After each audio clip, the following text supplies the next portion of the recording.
Good afternoon, everyone. We are now live. I'm just waiting for people to join this webinar.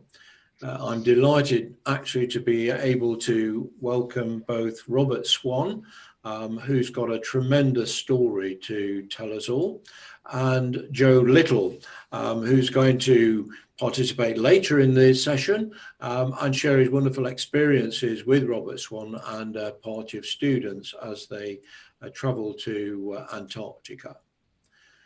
So I'm now going to stop sharing the screen and I'm going to hand over to Robert Swan and ask him to share with us this fantastic story. So I'm going to spotlight you, Robert, and ask you to tell us all about it.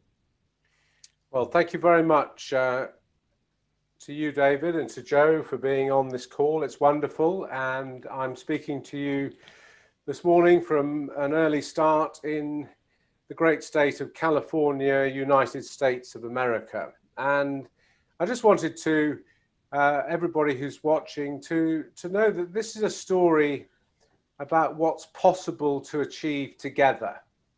And right now our world is going through a difficult time, lots of changes, and I think that this story is, I hope, quite hopeful. And it began for me at the age of 11. That was the last time I was properly dressed, I might say. And I saw a film, everything's to do with dreams, I think. And I saw a film about the real explorers, Scott, Shackleton, Amundsen, the great true explorers of both poles, north and south. And I had this determination that one day I would become the first person in history to walk to both poles. And everybody laughed at me, and people still laugh at me. But guess what? In between, we achieved that mission. And in order to put that together, it took years and years and years of fundraising, and in fact 8 years of my life, because in those days you could not fly to Antarctica. You had to go by ship. So we had to buy a ship and head south. And once south of New Zealand, the ocean becomes rough and icy, and we're literally going off the bottom of the world to a place that is so enormous. I have to show this map to give you an idea of scale. Antarctica is the only place in the world that all of us own, the last true great wilderness left on the planet. And 5 of us were dropped off by our ship, and we would be alone for a year of our lives. And in that time, we would have to walk to the South Pole. And eventually, after waiting 9 months on the edge of the Antarctic, 3 of us lay out our equipment. It was quite nerve-wracking because 30 years ago, we had no GPS to tell us where to go. We had no radio communications if something went wrong, no satellite phones, no backup. We would have to, very much as Scott, Shackleton and Amundsen had done, navigate to one building in the center of the Antarctic, the South Pole Scientific Station, using the sun, a sextant and a watch. And on our sledges, we had 80 days of food and fuel, 360 pounds. We were the first people to go on foot to the South Pole since Scott and Amundsen 75 years before us. More people had stood on the moon than walked to the pole. So we were breaking some pretty new ground here, and most people said we'd die. We just knew we'd get very thin. I was to lose 69 pounds in body weight on this journey. We had to cross crevasses, make a mistake, you go down, you don't come home. And eventually we reached the mighty polar plateau, an area the size of the United States of America. And we're the only people there, a bit lonely. And as we close in on the pole, remember, we have no communications. We're just hoping this is happening. Our little ship, Southern Quest, will have returned from New Zealand and Australia to our base. We'll be, we hope, unloading an aeroplane. The plane will come to the pole from an iceberg, tiny little plane, pick us up, take us back to the base, and do something we promised to do. My supporter and patron for this, and I hope some of you listening might remember his name, the great Jacques Cousteau from France. He was my patron, and he asked me to do something for him, that at the end of our expedition, we would leave Antarctica clean and tidy, all our rubbish and equipment, take it away, he said, and respect the fact that no one owns Antarctica. We should respect it. So the plan is we get to the pole, hopefully the plane finds us, back to the base, load up our equipment, head north. Those last few miles to the pole, they live in my nightmares. Had we made a mistake with our navigation, 300 miles before the pole, we would be 50, 60 miles off course. We wouldn't know where we were. 2 days left of food, dead. But I was with two magnificent people, Roger Meir and Gareth Wood, navigated us 300 meters off course in 900 nautical miles, an incredible effort. We stood at the pole at the United States Scientific Station, so proud of what we'd achieved. But then bad news hits us. We are told that Southern Quest, our ship, had been crushed by ice and had sunk 5 minutes before we arrived at the pole. Just the sort of news you want to hear, the first words from the outside world in a year. Now, everybody's safe, that's all that matters, but standing at the pole, I have a little bit of a problem. I promised Jacques Cousteau that we would leave Antarctica clean and tidy. I don't have a ship, it's 3,000 miles back to New Zealand, and I'm bankrupt, and I've got a big problem. You know, I think in a world full of often empty words, I think it's important that we think carefully before we make commitments. And if you make a commitment, try and deliver on it.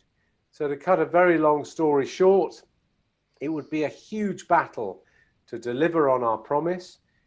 People had to stay another year in Antarctica, and eventually 1 year loss after the loss of Southern Quest, we get another ship in, we load up all of our equipment and deliver on our promise. We leave Antarctica just with our footsteps in the snow, and we're very proud of that.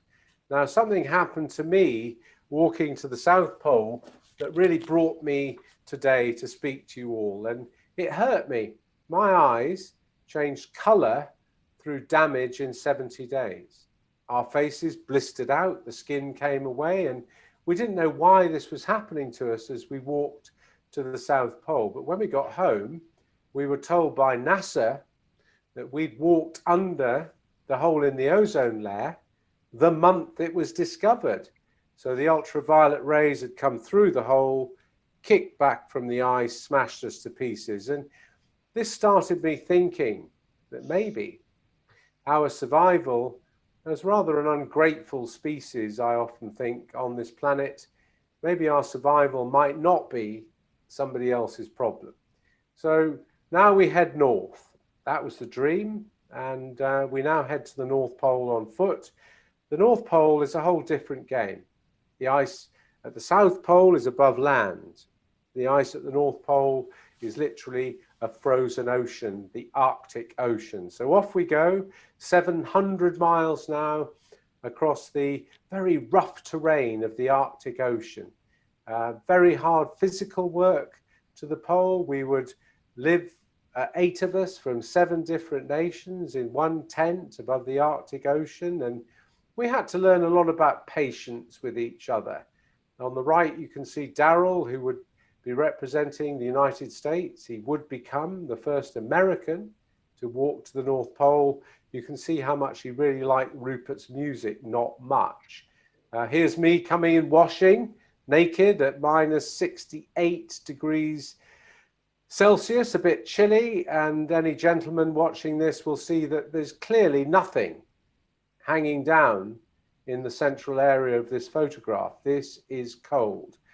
We are now 632 miles from land in the middle of the Arctic Ocean. So near the North Pole, we can almost see it, feel it. But then the disaster strikes. We start to feel the ice cap move beneath our feet. and 5 days later the entire ocean disintegrates under us. Now we are way beyond helicopter range. No aeroplane can land on this, and the whole ocean is smashed up beneath us. Now this is way beyond words, or sorry, before words like climate change, global warming, sustainability, almost environmental hadn't been possibly on the radar for people. So we weren't thinking, oh great, this is climate change. We were thinking, you know, we're going to die. And I have to say that 30 years on from this, that you can no longer walk to the North Pole in summer. There is no more ice. So at this stage, it's a battle for survival. Because it's always daylight at the North Pole in summer, you can march 40-hour days. There's no day or night, it's all day.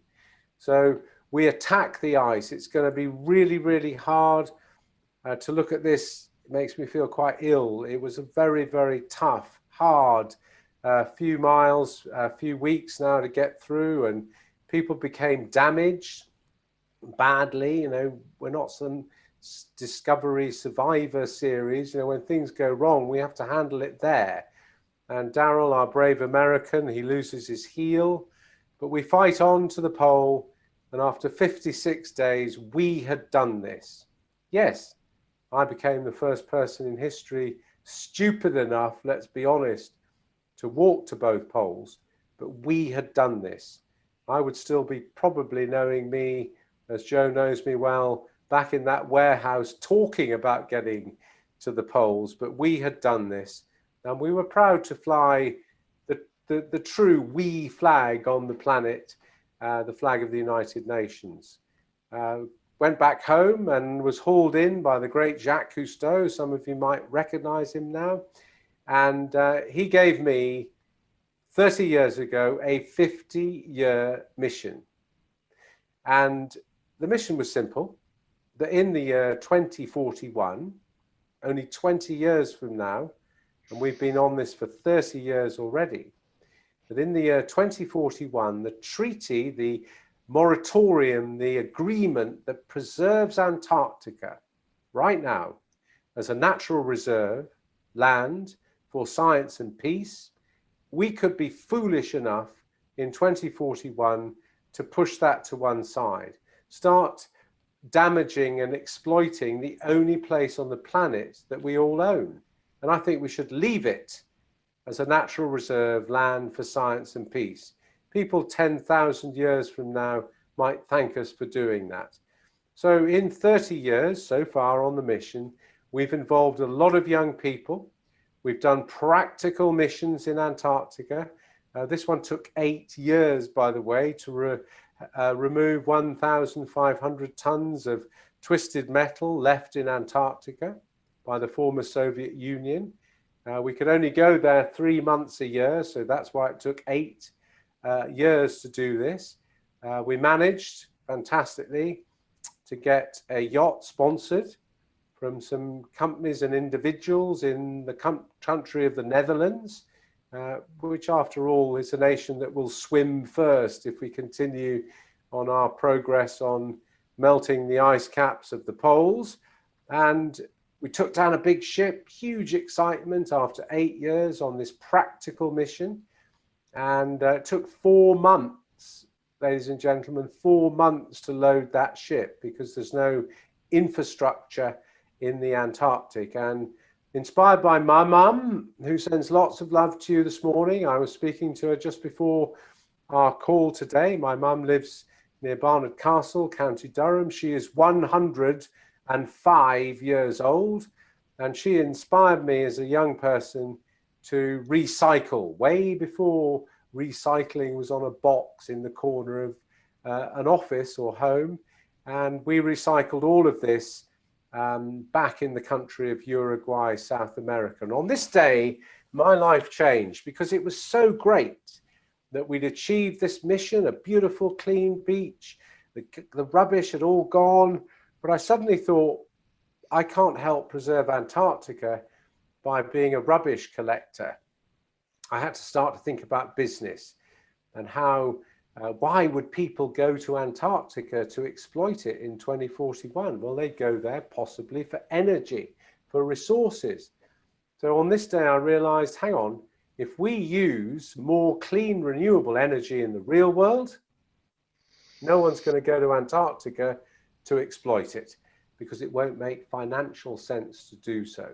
So I became on this day, or tried to become, a renewable energy champion and tester, because in 2041, if we get it right, no one's going to go and exploit Antarctica. So we started a voyage around the world on our yacht called the Voyage for Cleaner Energy. BP were involved in that, so you'll be meeting Joe in a minute. Wonderful company helped us undertake this voyage around the world, showing people how renewable energy works. A solar panel sail on our yacht, the sail made of recycled plastic bottles, and testing out different types of biofuels, synthetic fuels in our engines. I think to inspire people in this time, you've got to show people, not talk about it. And every year we go to Antarctica. Joe is going to tell you a story of how he helped lead an expedition of young people to Antarctica. We have over 80 nations so far. We go every year just for 2 weeks. And we've had over 70 fantastic women from the Middle East. We've had a lot of young people and leaders coming from India. Such an important country, India. You know, people forget that there are more young people under the age of 25 in India than there are people in the whole of Europe. And if India is not supported not to make the same mistakes we have made and continue to make, I might point out, on energy, we're going to have a problem. Same goes for China. A lot of young people come from China. Hugely important countries, not only for our survival on this planet, but also, in my case, for the protection of the Antarctic in 20 years. And what we see in Antarctica, what Joe and his team saw in Antarctica, is frightening. Huge areas of the Antarctic breaking off, ice melting. It's actually quite terrifying what we see. But no good being negative in this world. We've got to be positive. Around the world, we have built these little buildings called education stations. I'm a huge believer and supporter of teachers, and I think we should support teachers. They're undervalued and we should support them more. And we've built these little education stations around the world. No one's in them, but they run on renewable energy, and teachers can visit them as a resource. I've spent a lot of time in India. As I say, it's an important country to work with.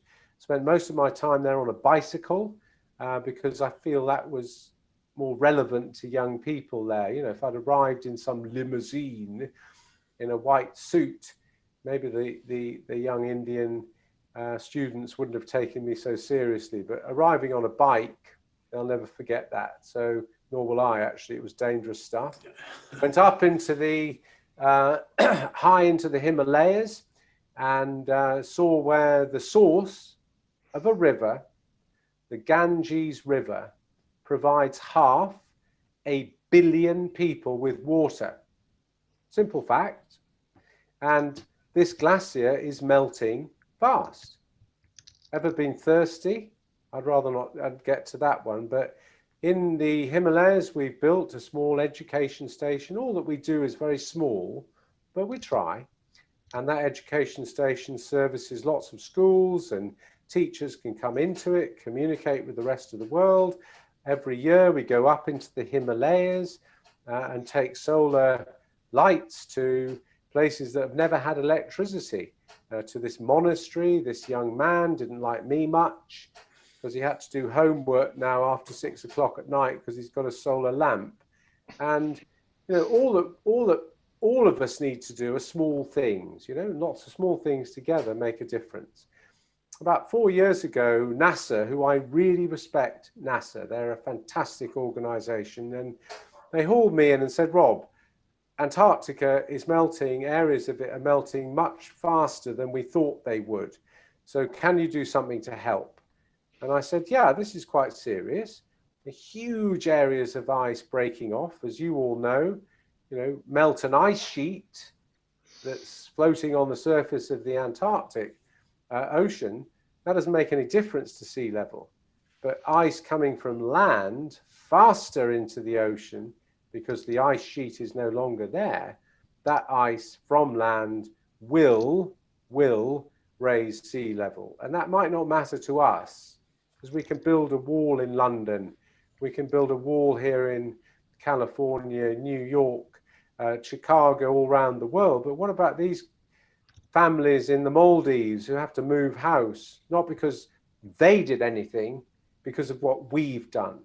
So we came out of this meeting, my son and I, you'll meet him in a minute on the story, with two missions. One, that obviously we continue on the preservation of Antarctica, but two, my son has this fantastic campaign, the Climate Force Challenge, and that Climate Force Challenge is all about giving young people solutions.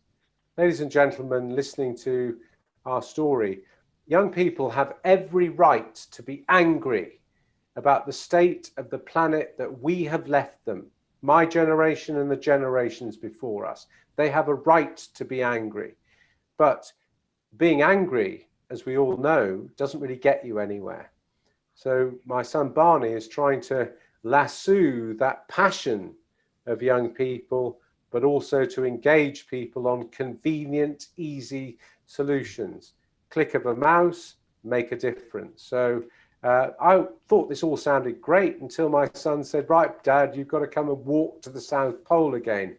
This was something that was not on my agenda, I might point out, but he convinced me, and he convinced me by saying, let's undertake a journey 600 miles on foot to the South Pole, but let's survive only on renewable energy. And working with NASA, this was incredible, incredible technology.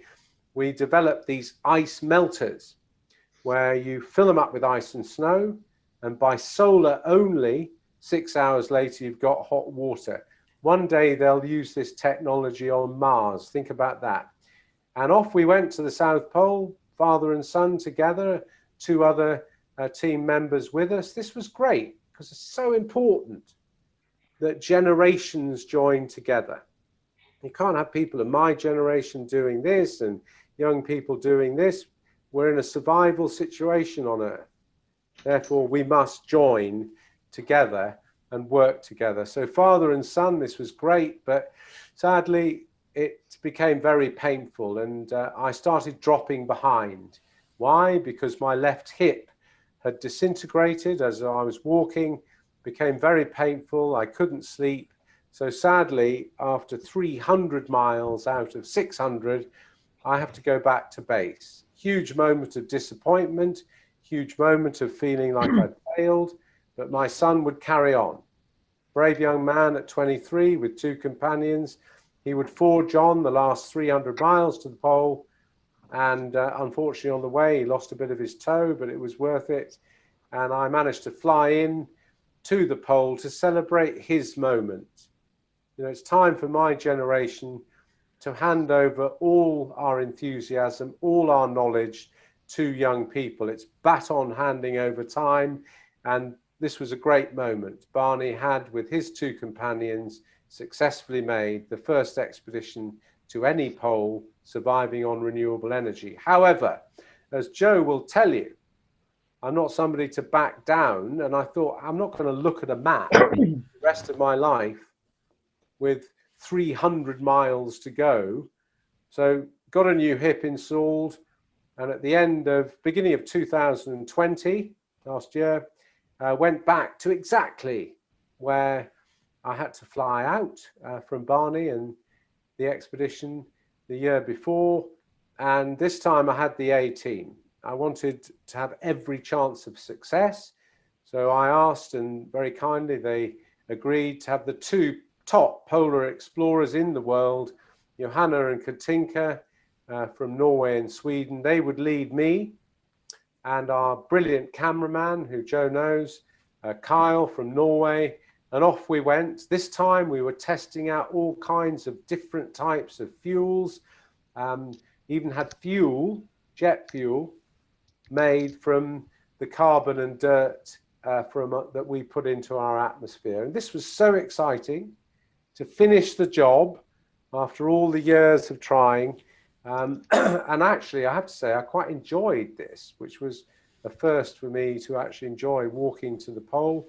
And 97 miles out from the pole, exactly this time last year, I took my eye off discipline. Went out of the tent, felt we were nearly there, fell over, and my brand new hip blew out of its socket, and I was left lying in the snow, pretty upset, I have to say, and managed to get flown to the pole. The team would carry on, and it was a lonely moment to arrive at the pole, thinking so near, so far. But, of course, I've had some extra nuts and bolts put into my hip. I'm in hard training now, and this December, we're going to go back and finish that mission. Because I think if you say you're going to do something, you should do it. Our expedition at the end of this year, which I sort of feel at the age of 64, I'm allowed to use the word undaunted, and we're going to go back, finish that mission, and I'm having some fantastic, very brave, wounded warriors, women and men from all over the world, to join me on those last 97 miles to the South Geographic Pole. We have 20 years to go until that magic year 2041, and I believe these words. You know, it's not somebody else's problem, the state we're in, it's our problem, the state we're in. So I thank you all very, very much indeed. If anybody ever goes on Instagram, it's something I've just joined because I'm trying to get a good following for our expedition in 2041, our mission. So have a look at that, check it out. And I now hand back over to David, and thank you very much for listening to our story. Thank you very much. Well, thank you, Robert. That was very, very inspiring. It's an amazing story, and I'd like to just pick up on one or 2 points that you made. I'm a little bit older than you, not much older. I'm 71, and I believe that my generation of baby boomers are probably amongst the luckiest generation ever to have lived in history, because we have seen the most remarkable changes in our lifetime, and the quality of life, and the fact that I've never had to fight for my country. I've never had really any hardship in my life. So I'm extremely fortunate. And as you rightly say, we have a big liability for the coming generations. We owe it to the future generations to try and leave them with a planet which is going to be fit for purpose. And it's interesting that you mentioned Jacques Cousteau, because one of my best friends is an ex-NASA space scientist called Tim Falsman. And when I interviewed him some months ago, he also mentioned that Jacques Cousteau was his hero, and Jacques Cousteau was his mentor when he was at college. And it was Jacques Cousteau who set him out on the journey to become a NASA space scientist and to become passionate about exactly the same kinds of things that you're passionate about. So I just have a quick question to ask you. It's something that was really brought to my attention. I'd not really thought about it, and that's to do with perhaps difference in attitude and perception, and it's to do with the locus of control. I don't know whether you've ever heard that expression, but the locus of control is something, it's your state of mind. If you have an internal locus of control, which you have, you believe that anything is possible and that you can influence the world and make a difference with your life. If you have an external locus of control, it means that you really don't think that you can do anything about your future, that everything is pretty much pre-decided and you really can't make any kind of impact. And apparently there's been some research that it tends to indicate that over the years, over the time that I've been alive on this planet, that generally speaking, the locus of control in people has shifted from being internal to external. In other words, as time has gone by, there are fewer and fewer people who really believe that they can make a difference to the future. What would be your reaction to that? Because you've had some tremendous barriers and challenges in your life, but you've always continued to believe that you can make a difference.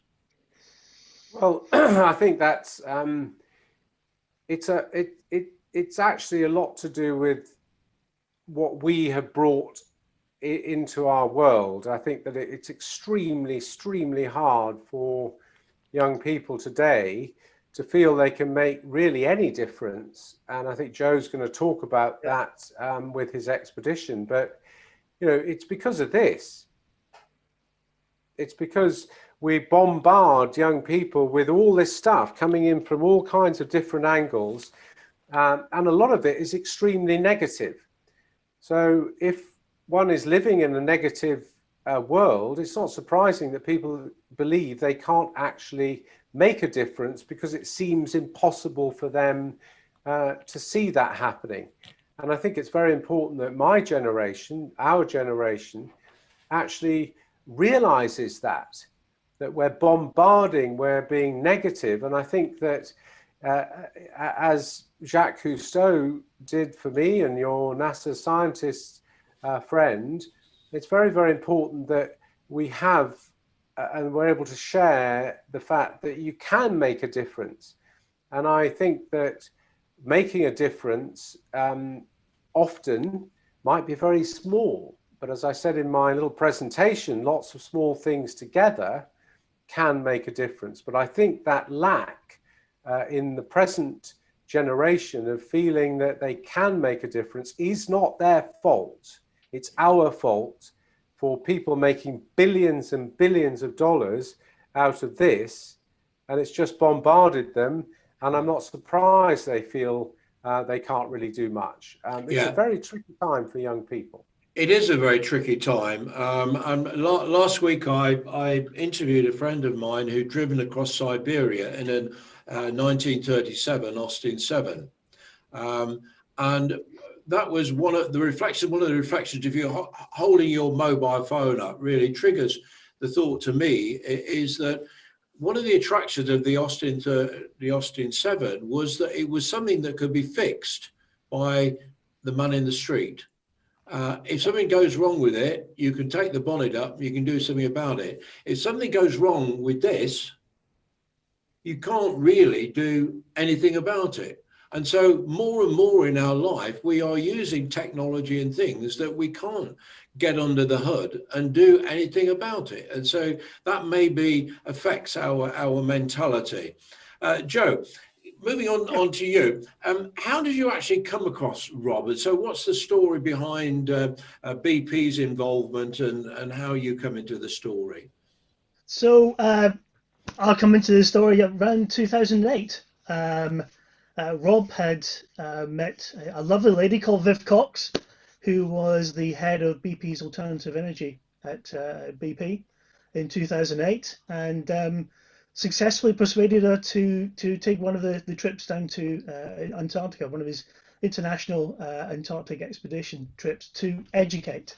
I got involved really because I was working very heavily in two areas, one in social media and the other in virtual worlds. So my skills came into the team organizing this, first of all, to try and engage with young people.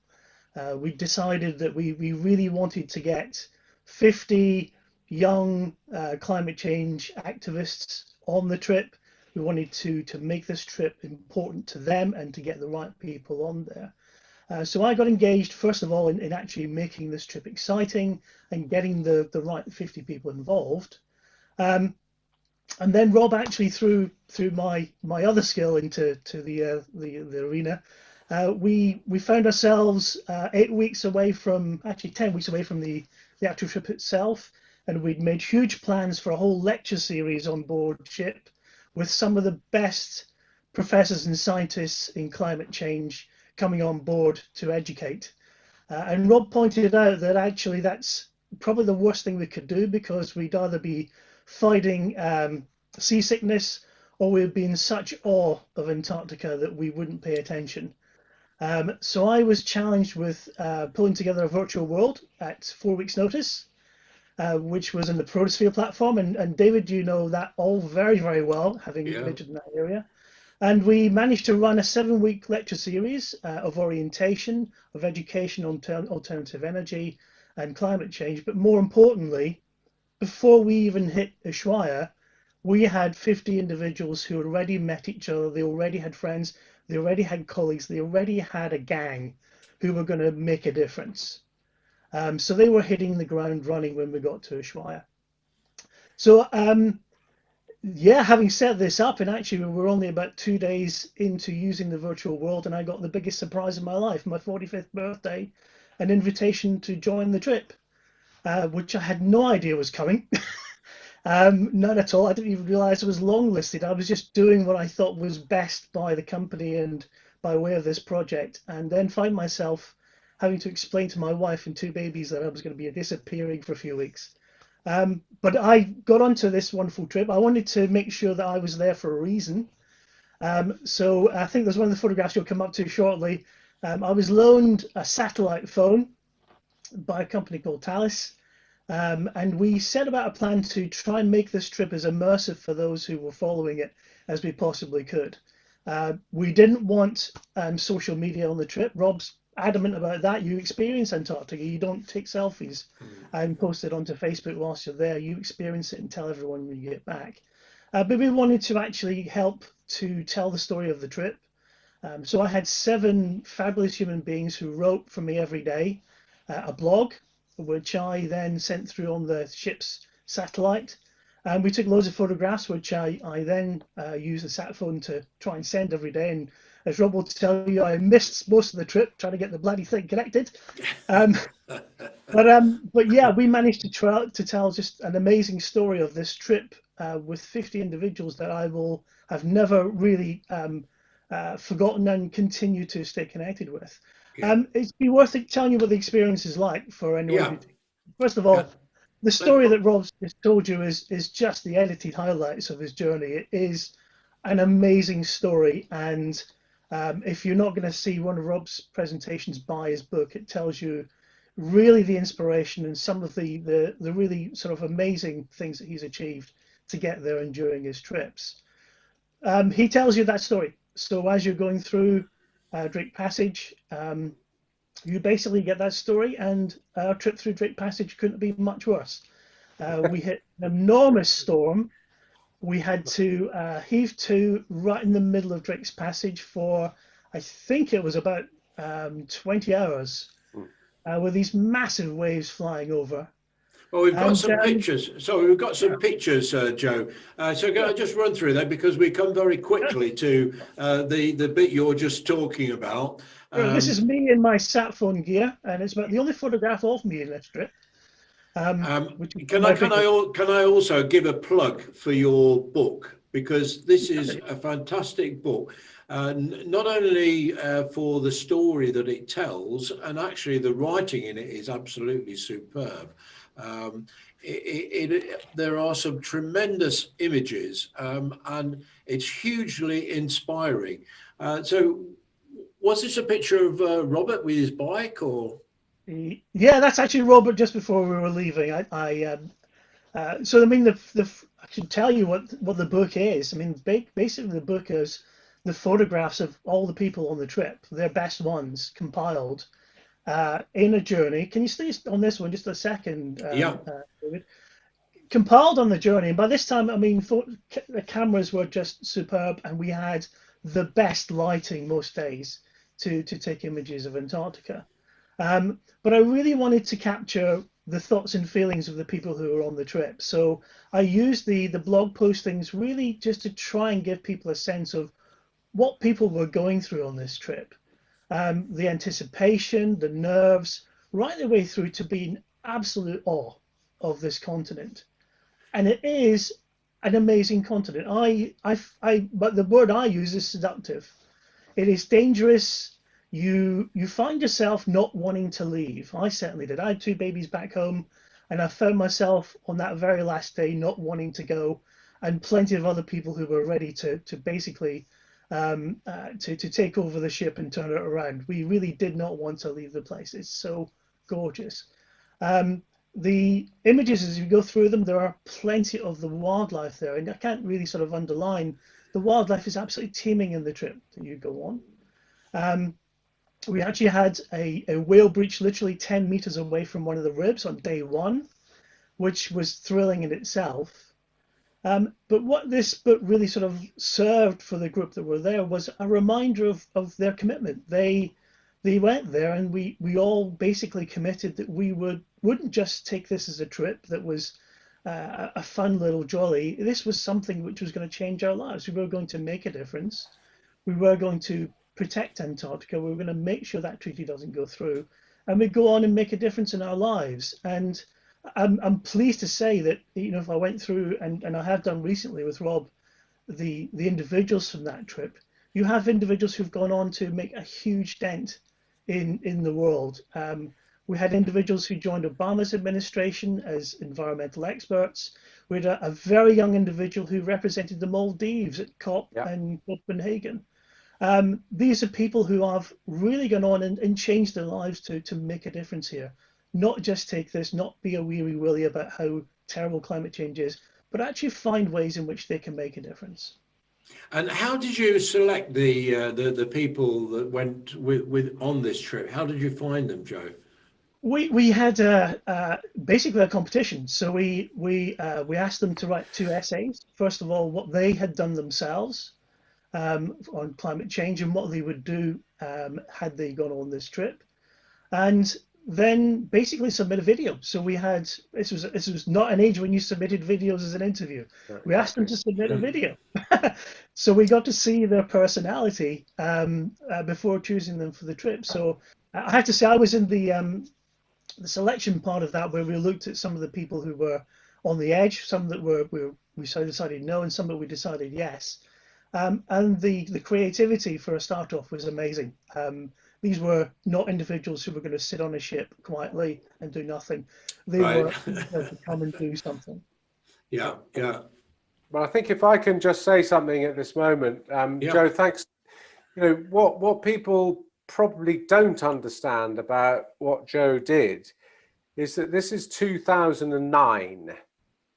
And if there's one regret I have, is that Joe did spend, and I've always felt a bit bad about it, you know, most of the time fighting on deck in the middle of storms, in the middle of snow, trying to get these messages out. And, you know, this is in 2009. He talked in terms of this kind of virtual experience that people were given before the expedition. That was groundbreaking stuff. I mean, now, you know, here we are on Zoom.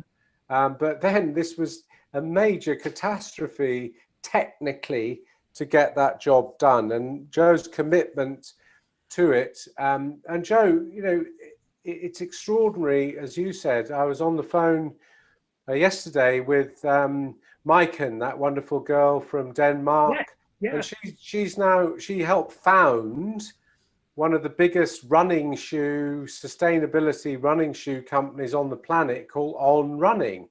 And the story goes on that. And I think Joe and I are now working, David and the audience, on the fact that in November, we're going back to Antarctica with another whole team of people on the ship, for young people especially, and we're going to be communicating back from the ship to COP26, the United Nations meeting that will be happening in Glasgow, which possibly could be colder in November than the Antarctic, Joe. Yeah. And, you know, there's the next challenge. You know, what Joe did, you know, 11 years ago in Antarctica, we went to this level of technology. And of course, Joe's probably trying to hide from me again, because we're going to try and step up that technology to communicate live from Antarctica with some of the leaders at COP. And that's the story. It's always ongoing, isn't it, Joe? It is, yeah. And I have to say, we're getting the trip scouted again. The team's back together. Yeah. To make this happen. And yeah, it's just wonderful when you make that call that people are eager to come in and help and make this happen. Yeah, and the technology, as we both know, Joe, has matured quite a bit since we were working together in the early 2000s at the Serious Games Institute. And nowadays, well, just a recent example, streaming 360-degree video from a village hall in a remote rural location and being watched. This was something that I did. There's a local group of villagers who get together with the old people once a month, or they did do before lockdown, and they'd have lunch together and share experiences. And they invited me to talk about some of my work with immersive experiences. So I set up a 360-degree camera in the village hall and connected it to my smartphone over a 4G network.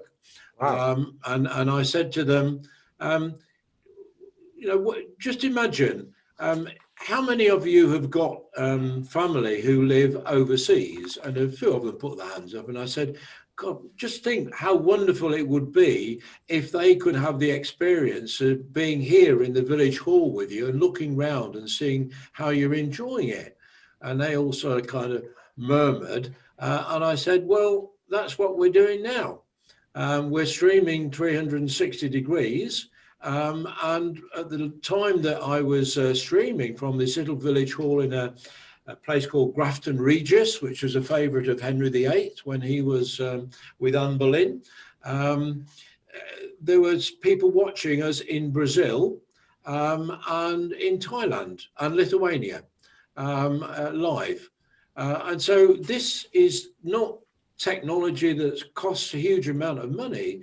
These are consumer devices. We're talking about smartphones and consumer cameras. So I think when you go on your trip, you will be able to send back to the COP conference in Glasgow, potentially the experience which could be even enjoyed with a virtual reality headset.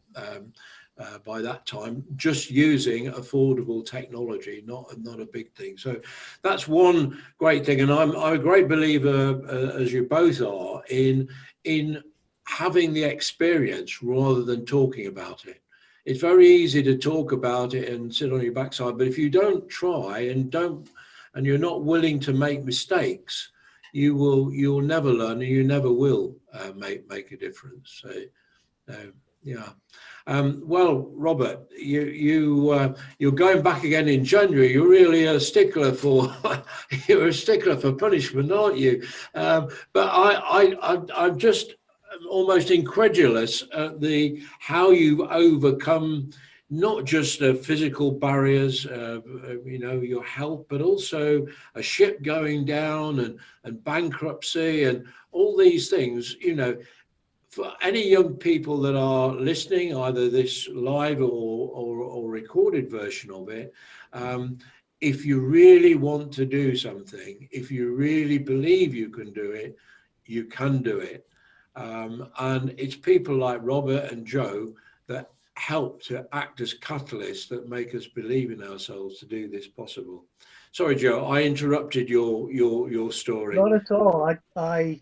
So I'm gonna. It's a really good sort of segue, because what have I done since that trip? So really, I've focused on sort of telling Robert's story and the trip of Antarctica to schools. That's the audience that I thought would be most interested. And there are the feedback is phenomenal. First of all, they are passionate little believers. They absolutely want to live this story and go home and really annoy their parents to look at alternative energy, to actually live their dream, because it's an incredible story to try and tell someone of, you're 11 years old and you're sitting here in a classroom thinking about what you're going to have for lunch. What about you going to do with your life? What's going to be the big story that you have? And you can see their eyes lighting up and suddenly starting to talk about their dreams and how they're going to get there. And that's a phenomenal part of Robert's story, which is great telling kids. The other thing is that I never tire of them asking me if I ever saw any polar bears. And, and did you? I'm going to ask you now, did you see any polar bears? Funnily enough, they were at the other end of the planet, and I was safe from all of those. But I was ganged up on by a bunch of Gen 2 penguins at one point, who ganged up, ran towards me with my sat phone, and decided last minute they'd probably back off. Oh, So I really? was Okay. there. But it is just a fabulous story to tell, and I'm going to let Robert finish, because he says it himself. His journey is of, an expedition, and then suddenly, as he's coming to the end of it, there is no end. There's another big expedition to be had right on the horizon. And I asked him this, I think 10 years ago. He's probably forgotten. I didn't. I asked Annie this, Robert. Oh, right, okay. When does Robert stop? What's his plan? When does he stop? Is there a stop, or does he keep on going until he gets wings? Well, we have to keep going, Joe. And people often talk to me about inspiration, David, Joe, what's hopeful in life. And speaking to you, Joe, when you've gone on an expedition like we go on to Antarctica, one has a bond way beyond anything else. And talking about penguins, Joe battling on deck in sort of freezing weather, trying to get a satellite signal, those are all common bonds. And I think that, it inspires me when, you get a message from a school saying something like, sent to our website saying Joe Little came and he was talking about this, and, can we have some more information on this and that? That's what this is all about. One has one life, one chance, and only one planet, let's be honest. And when does one stop, Joe? Well, the answer is, I think rage until the dying of the light is the number, because we're going to finish this expedition to the South Pole at the end of this year, beginning of next. We're taking some fabulous wounded veterans, because I think that their story of resilience is not just relevant to other veterans, it's relevant to us all. And then in 3 years' time, and there's no escape, Joe, because we're going to need to think about technology yet again, that we're setting sail, not on our yacht 2041, she's been retired, but we're going to set sail on a 10-year round the world voyage, obviously not sailing all the time, to go to as many nations as we possibly can, visit as many young people as we possibly can, gradually building up towards 2041 and that magic moment. So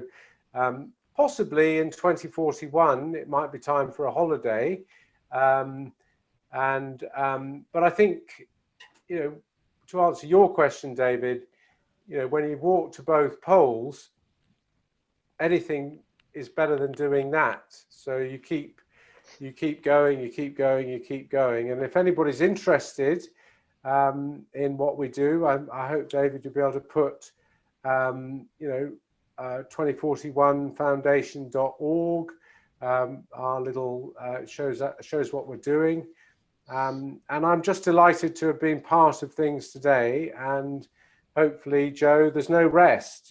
We just keep going, pal. Well, we've had somebody from Ken Douglas has said, feels like there is a real opportunity to deploy the current generation of technology to make the next Antarctic exhibition easy to engage and follow by those that can't be there. Any plans? So I guess you've got time to think about that, because the technology available today and also the way there's an opportunity to use the better parts of social media positively, better parts of platforms like Zoom and other technologies, and I'm sure you'll have no shortage of people wanting to be associated with that journey. And just to reflect on one point that you made, the question that Joe asked you, when do you actually stop? I'm a great believer in what Robert Louis Stevenson said, and that it is better to travel hopefully than to arrive. And well said. yeah, Well I said. think if you can always have some goal, some aspiration in your life, whatever it is, it's far better than thinking, now I've done that, where do I go now?